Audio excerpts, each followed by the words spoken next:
पारलाखेमुंडी स्थित ओम शांति कॉलोनी चतुर्थ लाइन रे चोरी होइतिबा सूचना मिली। वासुदेव परिडा घर लक्षाधिक टंकार सुना अलंकार चोरी होइतिबा अभियोग होइछि। से कौनसी एक काम ब्रह्मपुर जाइथिबा बेले तांको भड़ा घर ताला भांगी आलमारी ताड़ी चोरी होइतिबा थाना रे अभियोग करिसेंति। 7 तुला सुना अलंकार सह किछि मूल्यवान सामग्री मध्य चोरी होइतिबा अभियोग होइछि। तेरे पारलाखेमुंडी पुलिस और साइंटिफिक टीम पहुंची सीसीटीवी फुटेज को आधार करी आरंभ करिछि तदंत बोली विशेष सूत्ररु जणा पड़िछि।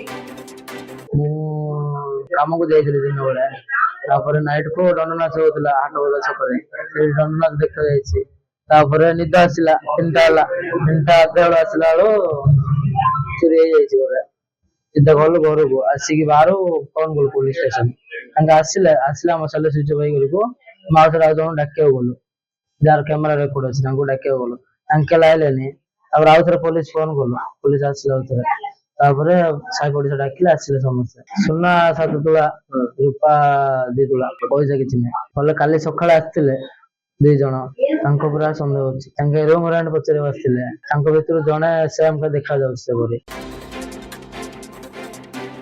रिपोर्ट विप्लवी परिक्रमा।